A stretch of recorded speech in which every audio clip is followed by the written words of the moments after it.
بسم اللہ الرحمن الرحیم۔ السلام علیکم ورحمۃ اللہ وبرکاتہ۔ گنجا، ابرص زدہ اور اندھے کی آزمائش۔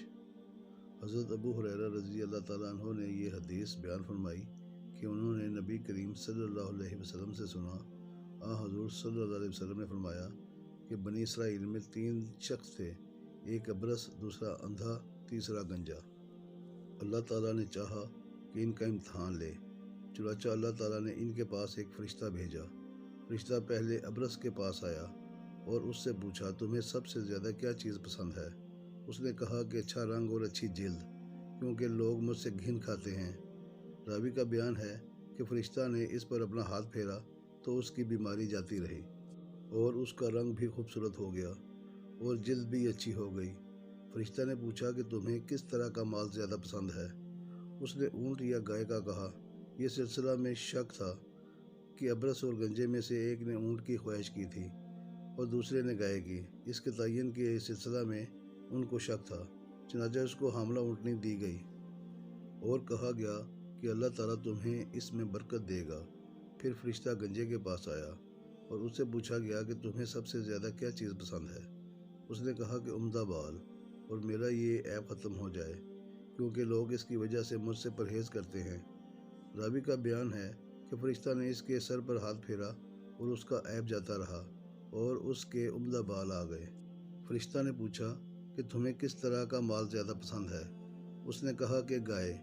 راوی بیان کرتے ہیں کہ فرشتہ نے اسے حاملہ گائے دی تھی اور کہا کہ اللہ تعالیٰ تمہیں اس میں برکت دے گا۔ پھر فرشتہ اندھے کے پاس آیا اور اس سے پوچھا کہ تمہیں کیا چیز زیادہ پسند ہے؟ اس نے کہا کہ اللہ تعالیٰ مجھے بصارت دے دے تاکہ میں لوگوں کو دیکھ سکوں۔ فرشتہ نے ہاتھ پھیرا اور اللہ تعالیٰ نے اس کی بصارت اس کو واپس کر دی۔ پوچھا کہ کس طرح کا مال تجھے زیادہ پسند ہے؟ اس نے کہا کہ بکریاں۔ فرشتہ نے اسے حاملہ بکری دے دی۔ جانوروں کے بچے پیدا ہوئے اور کچھ عرصہ کے بعد اتنی برکت ہوئی کہ ابرص کے اونٹوں سے اس کی وادی بھر گئی، گنجے کی گائے بیل سے اس کی وادی بھر گئی اور اندھے کی بکریوں سے اس کی وادی بھر گئی۔ پھر دوبارہ فرشتہ اپنی اسی پہلی ہیئت و صورت میں ابرص کے پاس آیا اور کہا کہ اب میں ایک مسکین آدمی ہوں، سفر کا تمام سامان و اسباب ختم ہو چکا ہے اور آج اللہ تعالیٰ کے سوا کسی سے مقصد برابری کی توقع نہیں، لیکن میں تم سے اس ذات کا واسطہ دے کر جس نے تمہیں اچھا رنگ اور اچھی جلد اور مال عطا کیا، ایک اونٹ کا سوال کرتا ہوں جس سے اپنے سفر کی ضروریات پوری کر سکوں۔ اس نے فرشتہ سے کہا کہ حقوق اور بہت زیادہ ہیں۔ فرشتہ نے کہا کہ غالباً میں تمہیں پہچانتا ہوں، کہیں تمہیں یہی برص کی بیماری تو نہیں تھی جس کی وجہ سے لوگ تم سے گھن کھایا کرتے تھے؟ تم ایک فقیر و مفلس تھے، پھر اللہ تعالیٰ نے یہ چیزیں تمہیں عطا کیں۔ اس نے کہا کہ یہ ساری دولت تو پشت در پشت سے چلی آ رہی ہے۔ فرشتہ نے کہا کہ اگر تم جھوٹے ہو تو اللہ تعالیٰ تمہیں اپنی پہلی حالت میں لوٹا دے۔ پھر فرشتہ گنجے کے پاس آیا اور اپنی پہلی صورت و حیت میں اس سے بھی وہی بات کہی۔ اس نے بھی ابرص والا جواب دیا۔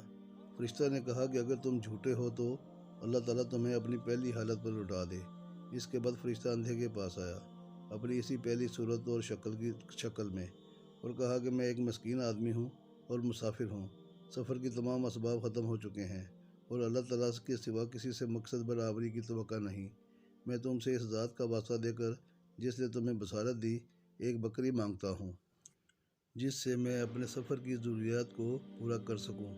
اندھے نے جواب دیا کہ واقعی میں اندھا تھا اور اللہ تعالیٰ نے مجھے بصارت عطا فرمائی، اور واقعی میں فقیر و کلاش تھا اور اللہ تعالیٰ نے مجھے مالدار بنایا۔ جتنی بکریاں چاہو لے سکتے ہو، خدا کی قسم جتنا بھی تمہارا جی چاہے لے لو، میں تمہیں ہرگز نہیں روکوں گا۔ فرشتہ نے کہا کہ تم اپنا مال اپنے پاس رکھو، یہ صرف امتحان تھا اور اللہ تعالیٰ تم سے راضی اور خوش ہے اور تمہارے دونوں ساتھیوں سے ناراض اور ناخوش ہے۔